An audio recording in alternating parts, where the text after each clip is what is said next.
Okay, so I'm going to put in chat, I'm going to put a video for you guys to watch.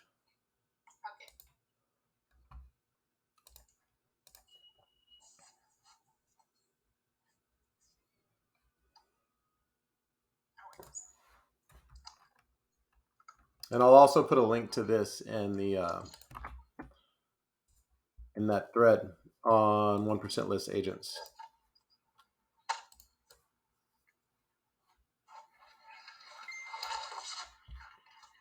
So that's a link to the listing presentation that's literally shareable. Victoria, once you join, you'll be able to go to 1% list or tacklebox.1percentlist.com, and you'll be able to grab that listing presentation. It's also all over YouTube, but you'll be able to grab one that's specific for your office and share that out to anybody who you're getting ready to meet. So generally speaking, it's always a best practice to, if you talk to a for sale by owner or an expired or withdrawn or a builder or just anybody, friend, family, somebody who might use you, share them that link. Because once you share them that link and tell them, hey, watch this video really quick, once they see that video, they're a lot less likely to go list with somebody else. So I'm going to go ahead and open up our listing presentation in .loop. And you guys can actually, I'll share my screen with you and I'll deliver the listing presentation to you guys as I would deliver it to a client. And then if you guys have questions, you can feel free to push back on it or ask whatever questions you want. Okay? So let me share my screen. Okay, can everybody see my screen? Everybody got it? Yes. Okay. So there's also a YouTube video on this as well. But this will be like a live version where you can see how I would deliver the listing presentation to a client if I'm trying to list their house. Okay. So this is the listing presentation that a lot of our agents use. I know Joe's going to be tweaking this a little bit. And if you need to, you're welcome to tweak this. But this is the core of what pretty much all of our agents use for a listing presentation. Okay. So effectively what we have is there's 6 different ways that homes sell. 3 of them cannot be influenced by a realtor and 3 of them can. Okay. So first let's talk about the 3 things that cannot be influenced by a realtor. The first thing that any agent is going to do when you hire them to sell your house is put a sign in the ground. And according to NAR, that gives them a 7% chance of finding a buyer for your house. And this is where home sales originate. Okay. And what that means is either a neighbor sees the sign or somebody drives by and sees it, and they are either looking for themselves or they know somebody who's looking in that neighborhood. Okay. The next thing that any agent is going to do is put the home on the MLS. The MLS accounts for 33% of all sales, which is to say that realtors generally find a house for their clients 1 out of 3 times. The other 2 out of 3 times, the client finds a house for themselves and then contacts their realtor and says, hey, I found a house I want to go see. Okay. This is probably not new to you guys. You're probably experiencing this. Okay. The next thing that happens, and a lot of people are familiar with the MLS, but most people are not familiar with the IDX or the Internet Data Exchange. The IDX takes the listing from the MLS and places a copy of that listing across the web, be it realtor.com, Zillow.com, homes.com, Trulia.com, Remax.com, KellerWilliams.com, Jane Smith at KellerWilliams.com. So it's important for your client to understand this listing is going to go everywhere. Okay. So when you add up those 3 things, this is basically 7% from a sign in the ground, 33% from the MLS and other realtors. And then you have the Internet Data Exchange accounts for 44% of all sales. This is 84% of all sales that can't be influenced by a realtor. And what I mean by that is every sign says for sale on it, generally speaking, the same. And no one is allowed to have influence over the MLS or realtors. And no one has any control over Zillow.com and Realtor.com. Your listing either appears there or it doesn't. Okay. Does that make sense to everybody? Okay, so that's 84% of all sales that come from those three sources. And those cannot be influenced by any agent, period. Now let's get to the areas where realtors can be very good. 14% comes from a realtor's network, but more specifically, how good they are at social networking. This is mainly Facebook and social media marketing. Okay, so if you guys want to push yourself, this is where you could push yourself and say, look, I'm very active on social media. This is where I do a ton of business. I have a big social media outreach. And truly, this is where realtors can shine, is the 14% from social media marketing. And this is why you see a lot of our top producers are incredibly active on social media. Okay. The who's got a hot mic? Sorry, somebody's mic is live and I'm hearing dogs barking and all kinds of other things everywhere. Um, so the next thing that we have is open houses. Open houses account for 1% of all sales. Print media accounts for 1% of all sales. Another way to drive this point home is in a lot of areas in the country last year, open houses were banned because of COVID-19. And somehow we had the greatest, fastest selling market in history. Okay, print media. Nobody goes to pick up a magazine anymore to figure out where they're going to live. I often tell them, look, take a look at your spouse right now and say, honey, we have to move today. I'm going to need you to drive around looking at open houses randomly, and I'm going to go to a coffee shop and pick up a magazine. And they laugh because no one does that. Broker tour is even more useless. Um, it's generally not the agents that are trying to win gift cards and get free lunches that have all the clients. And believe it or not, they're very savvy about this. Okay, we have yet to really get a lot of pushback on any of these things. And so some of you might choose to do open houses, but we don't. Okay, generally speaking, at the home office, most of our agents are not doing open houses just because agents are using them to do lead gen, and there are better ways to do lead gen. Okay. Coming down here, you'll see the growth of the company, and we always make it a point. We actually need to revise this page because our average agent is closing more deals than this, and the average agent also closed less deals than 7 last year, and our average agent closed closer to 20. So we need to revise this page. But basically, this is where we break down. Here's what they do. Here's what we do, and here's the amount of money we're going to save you versus paying 6%.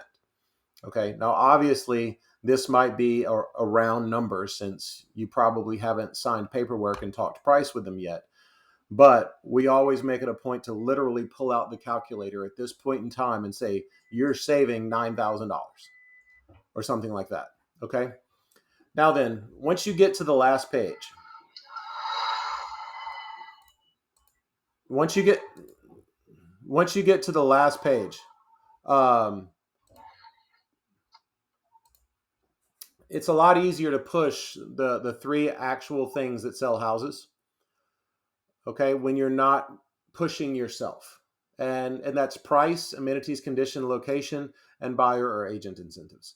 Number one and number two have a direct correlation to one another. So if you have an amazing house with an amazing pool in a desirable neighborhood, then the price is going to go up. If you have a horrible house in a neighborhood nobody wants to live in, then the price is going to go down. Okay. One point that I always teach our agents to stress with this is if you've got an amazing house in an amazing location, you don't need to pay 6%. It's going to sell itself very, very quickly. However, if you've got a house that needs some work, it's going to be harder to sell, needs some repairs, and you're almost upside down on it.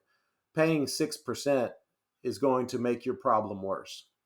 Okay, it's gonna further drastically decrease your bottom line, and the buyer doesn't care who your agent is.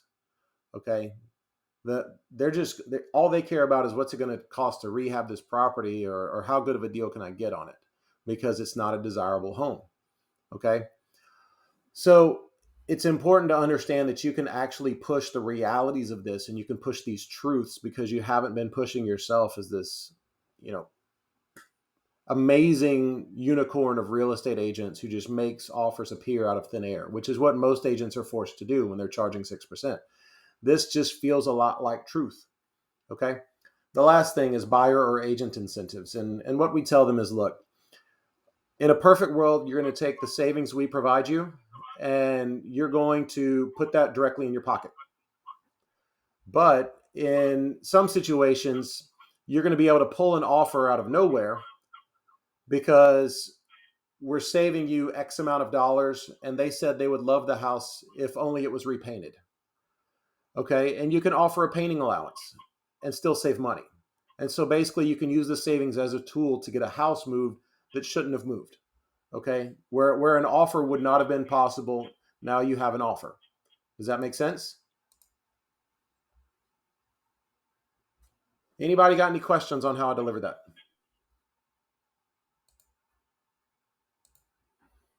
You guys are just as quiet and as stoic as could be. Makes sense. Makes sense? Pretty simple? Yes. Yes. Okay. So this, who is unmuted right now? Is that you, Trey? Would you please mute your microphone?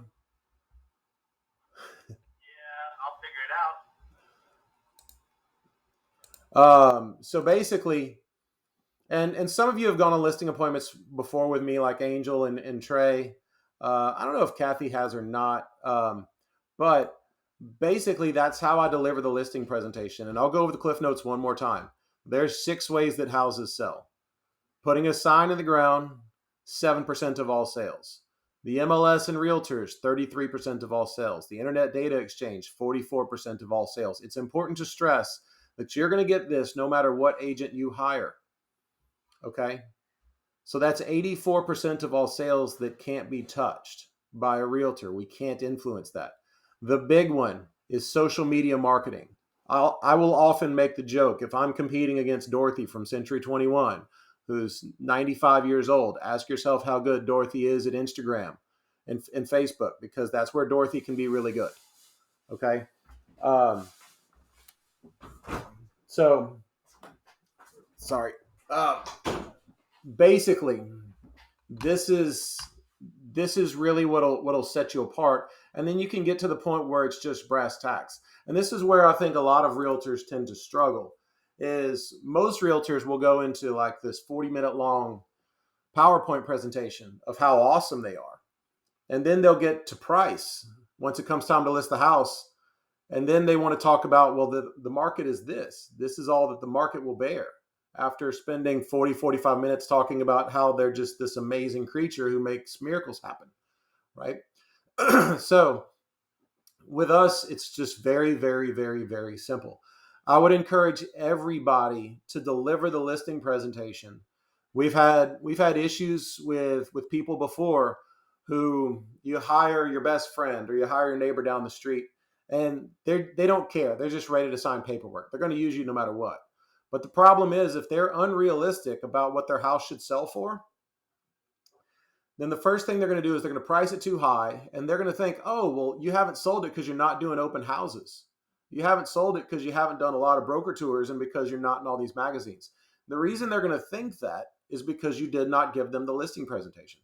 So always, always, always deliver the listing presentation. I don't care if it's your mom. I don't care if it's your best friend. I don't care who it is. I mean, it takes 2 minutes to deliver it to them. Once you've done it enough, and once you have enough agents around you doing it, you'll literally get to the point where so many people have heard this before and so many people have seen it that, I mean, they're almost selling it to you. Like, we've gone to plenty of listing appointments around here where people say, no, my friend told me about it. They're like, no, less than 1% of houses sell this way. Like, you saw my neighbor's house. He told me. He's like, no, I get it. I Googled it. It's so true. Okay. So I would always, always, always deliver the listing presentation. Any other questions? Anybody want to poke holes in it? Do anything else with it? Feel free. It's like, I feel like a junior high teacher and everybody's asleep in class. Good morning, Grant. Good morning, Kathy. Hey, I just want to reiterate how effective this is. You said it twice. Truth. You just delivering truth. Correct. It's that simple. Just be honest. And that's what works for me. Yep. Totally agree. Totally agree. Do y'all want to see okay, so this isn't live yet, but do you want to see our new for sale by owner video that should be rolling out in about a week? It's pretty awesome. Of course we do. Okay. So while I'm waiting for it to load, something simple that you guys can all do. If y'all are all in front of a computer, you should do this right now. Okay. Open up your browser and don't laugh, but go to Zillow.com. Okay. So open up your browser and go to Zillow.com. And once you go to Zillow.com, I want you to click. I'm going to lead you through it. Go to. You can go to Zillow.com. Can everybody see my screen? Then you're going to click on buy right here. And then you're going to click on, you're going to find an area. I just happen to be on Charlotte. That's where I was most recently. But you're going to click on for sale. You're going to click this drop down button. And you're going to unclick everything except for buy owner. Okay. Now then, once you've done that, this is now going to show you only the for sale by owner properties in an area. So if I search St. Tammany Parish, Louisiana, this is all the for sale by owner properties in, for sale, in St. Tammany Parish. Can everybody see this?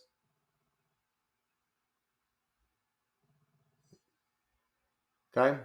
So basically, once you do this, you can actually click on these. And once you click on one, you can scroll down and it will give you a cell phone number for the owner. Right here, property owner, 985-807-3879. Okay. So if anybody wants to reach out to one of these, this would be a great one. Okay. So 985-807-3879. This person has two problems with their listing. First of all, never mind, it's actually mapped properly. But I actually just sold one for a friend in Chinchuba, and I set the record for the highest amount of price per square foot ever sold in Chinchuba. And so if you wanted to reach out to that one, you could and just say, hey, did you know 1% List just sold one for a record amount of money in Chinchuba? And then show them that. So right here, if you go to Zillow.com and you click Save Search, that will save that search for you.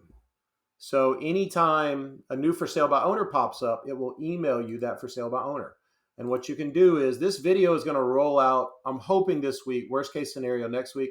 I'm about to play it for you guys, and you can literally put together a quick script that says something to the effect of, I see you are going for sale by owner. I understand you don't want to pay 6%. If you'd like to hear how you could hire a full service local agent and save a lot of money in commissions, please watch this video and reach out to me. It can literally be something that simple. And I'm going to play the video for you guys now. Let me know if y'all can see this. Hopefully everybody can. Can everybody see this? This is a rough draft. It's not finished yet. So you want to sell a home, but you don't want to pay a huge commission. That's understandable. But what is the best course to take to make sure you get the top dollar for your home and savings?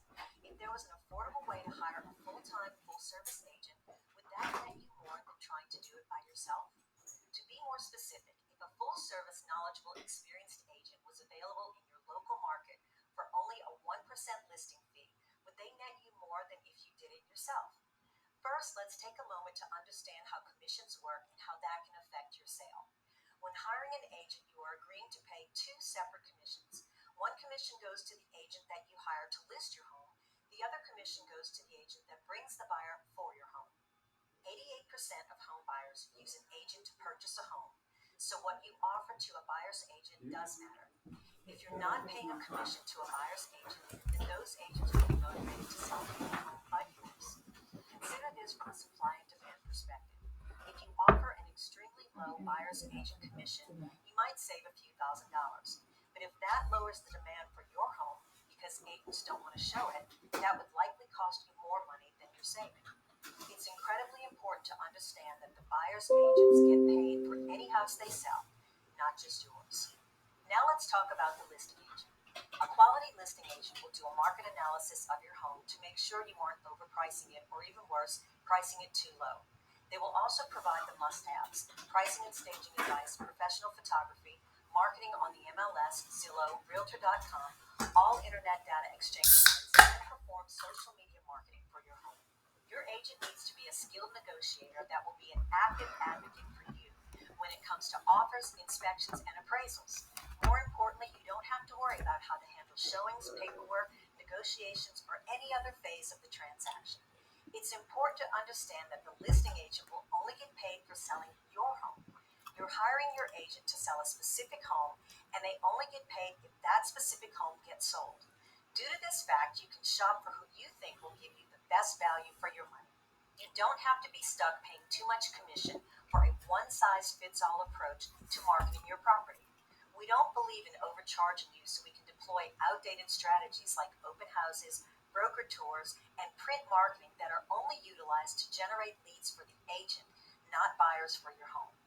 You can hire me, a full-service, local, experienced agent, for only 1%, and I will handle it all and net you more money. We understand you don't want to pay 6% to sell your home. That's why we exist. We charge less because our clients appreciate the value and savings we provide, which gets us more referrals, which means we get to sell more houses than our peers. Let us offer you a high-quality, low-cost real estate marketing solution with our experienced agents at 1% lists. Thank you for your time. We can't wait to hear from you. Pretty cool, right? So literally, you can send that out to as many people as you can think of. Go to for sale by owner, create a for sale by owner search, and blast it out to every single for sale by owner you see. Another thing that some of our agents do is they'll keep flyers in their car. If they drive by and see a for sale by owner, they'll put a flyer on their door, and they have a script that's saved in their phone, and they'll just text them that script. And in that script is a link to the video. And you can get listings that way. I mean, I probably drive by 2 or 3 for sale by owners just bringing my kids to school every day. Pretty simple. How long is that video? It's about 3 minutes. 3 minutes. It should be done. I mean, I made Ren stop working on it. He was working on it all throughout Thanksgiving, and I just told him to stop. So, but it'll be done this week, I'm sure. I'm hoping. In the end of the week, worst case scenario. The only way that that's going to change is if he's got to do a bunch of franchise stuff. But once it's done, it'll be in Tacklebox. Does everybody here know what Tacklebox is? No, I do not. Okay. So let's go into Tacklebox really, really quick. By the way, congratulations, Emily. Oh, thank you. So can everybody still see my screen? So if you go to tacklebox.1percentlist.com, when did the admin section?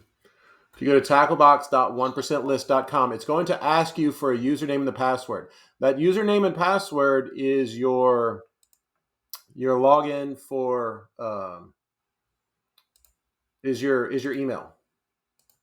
So that's your email login. Okay? And then once you go in here, Who do we talk to reset? I'm sorry? Who do we talk to reset password for email? Who is that? Miss Emily Frazier. Kelly's here. She can reset it now for you. Yeah. Do you use your 1% list email, Emily? I did, but it's I lost my password and I haven't used it in a couple months, so I'd like to get it reset. Okay. Would you reset it and just she'll Facebook message you your new password. Okay. So once you go into Tacklebox, you'll see all the stuff in here that that you could use. And you'll even have a training calendar for, everything that's going on. So we have, lead gen training and stuff like that. So anytime we have a training session, it'll pop up on this calendar. So basically, if you go into video, actually the easier way to do would be to go to, like, for example, here's Louisiana, here's Matt and Trey's office. Then I can go into video, and that video will appear right here. Okay. But you can also just drop it on YouTube and grab a link from YouTube and view it there. Okay. It also wouldn't be a bad idea. Let me work on it. I might just have this video embedded on every franchise's website so that we can go ahead and retarget anybody who goes and sees it. That would also work. But either way, the point is to just deliver this video to them. Deliver this video to everybody who you can. All right, somebody other than me needs to ask a question or talk or something, because I feel like I've been talking for about 40 minutes straight. Anybody got anything? Somebody's got to push back on something. Yes, sir. What you got? Hey, Dave Corby here. Hey, I heard you talking about making phone calls. Mm-hmm. Today, RedX is a deal. No setup fee, and for sale by owners is like $30 a month. Yeah. Okay, so let's do that really quick. How many of you guys have called for sale by owners or plan to call for sale by owners? Do any of you guys plan to do that?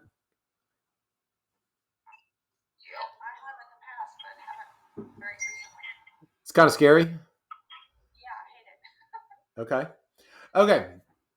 So we have a kid who, I say kid, we have a guy out of Baton Rouge who sold, how many transactions did he did? Like 45 or 50 transactions in his first year. And how he did it was by calling for sale by owners. Okay. So here's the script that he used. Okay. And if anybody wants to totally try to beat me up on the phone, I'll role play this with somebody really quick if they want. Does anybody want to do that? You can just be the most biggest asshole for sale by owner in the world. Who woke up on the wrong side of the bed this morning? Come on, give me somebody. No, nobody? Okay. All right. So basically here, say what? Sure, I'll do it. You'll do it? All right. So here we go. All right. So me and David are going to do a for sale by owner call. Okay. I'm going to be the agent, and David is going to be the owner. And Dave, you can be as big of an asshole as you want. You hate realtors. Okay. I don't have to try that hard. Perfect. All right. All right. So this is the script that Anthony used. Okay. You ready? All right. Ring, ring. Hello? Hey, is this the owner of 123 Main Street? Yeah, why? So my name is Grant. I work for a company that only charges 1% to market homes as a full service realtor. And I was just wondering, would you like some help? So are you a realtor? Yes, sir, I am. I get calls from realtors every day. You're another one of those guys, aren't you? I'm not another one of those guys. Most of those realtors are calling you trying to figure out a way to talk you into paying 6%. My company exists because I agree. I don't think you should pay 6%. I can do it. Anything. You don't want to pay anything. So I don't want to pay anything. I understand. Here's, if you let me kind of challenge that for a second, I think here's why you might ought to change your mind on that. And feel free to look up all these things on Google. So almost 9 out of 10 buyers use an agent to buy a home. And the reason is pretty simple. Number one, they don't trust themselves to do it themselves. But number two, the seller pays that commission. And so for most sellers, they will say, well, look, I'll pay a buyer's agent's commission, but I'm not paying a listing agent's commission. I don't want to list my house, but if you bring me a great offer, then I'll pay you 3%. Well, the whole point of our company is for 3.5% total, you're covering both agents and you don't have to do it by yourself anymore. Well, I might pay 2%. You might pay 2%. Okay. So from that standpoint, I guess the situation is what's going to net you the most money? That's the question. And for most sellers simply stop at, you know what, if I have to pay a commission, it's going to cost me money, and that's where they shut down. But really, when you think about it, if 89% of all buyers, and feel free to look that stat up, but if 89% of all buyers are using an agent, then you're missing out on all those buyers. All those agents are simply shopping on the MLS and avoiding those for sale by owners. So the question is for a small amount of money more, is it possible I can net you more money? I talk to a lot of for sale by owners, and a lot of them sell their houses themselves, and they say, oh, well, I saved all this commission, but unfortunately they sell it for so far under market value that they wind up costing themselves money. You see how what I'm doing right now is I'm just making you think, is that possible?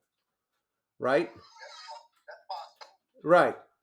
And so a lot of for sale by owners get stuck in that situation of I am not paying a commission because that costs me money. I showed a house to a guy a couple of years ago, and he was interested in the house that we had listed for sale.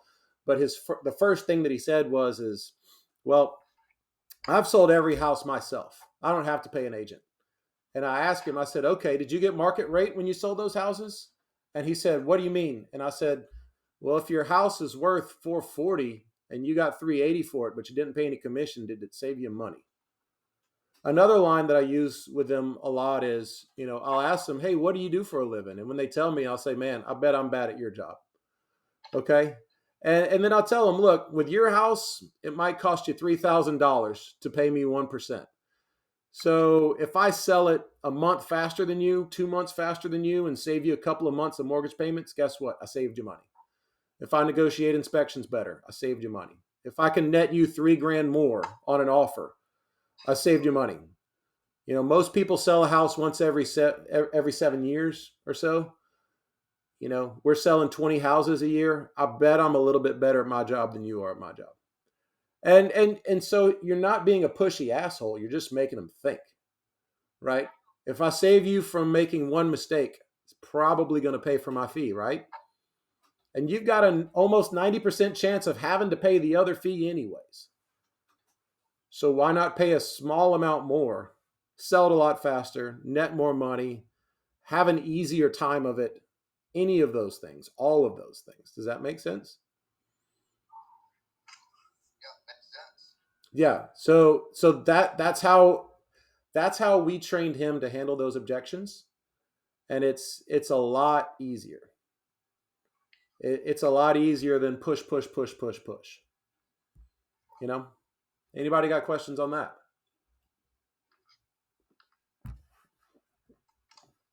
For a for sale by owner, it almost always boils down to the same thing. They want to net more money.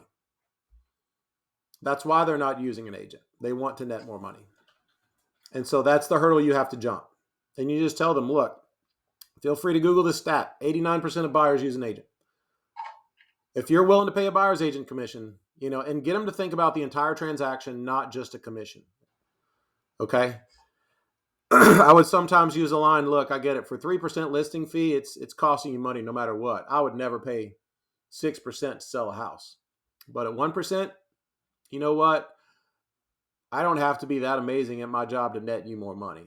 And I'm pretty damn good at my job. It's a simple conversation. Make sense, David? Yeah, makes sense. I got a little script I use all the time, mainly just to set appointments. Because once I get an appointment, get in there, I can talk. Absolutely. I would highly encourage everybody that anytime you talk to one of them on the phone or in any way at all, send them the listing presentation. And then as soon as this for sale by owner video is done, send them the for sale by owner video. Okay. Send them both those videos. Get them watching those videos. Okay. Say what? I said, get their email. Always end up telling them, look, you don't know who I am. I don't know who you are. Here's my email address. Do you have a good email address? I can send you some of my information. Sure. They always go, yeah. Yeah. And look, email's great, but the open rate on emails, and look, always try to get their email too. But the open rate on emails is it's less than 10%. The open rate on text messages is over 90%. So you're on their cell phone with them probably. Get both of those videos in front of their face, and also make sure you just have a little sentence at the end that says, "This is David with 1% lists. I'm a real estate agent in your area," or "This is the realtor David in your area. I'm a real estate agent in your area," because they might go for another 2 or 3 weeks and get another 500 text messages from agents and lose your number. But if you give them something they can search for in their phone, it makes it easier to find you.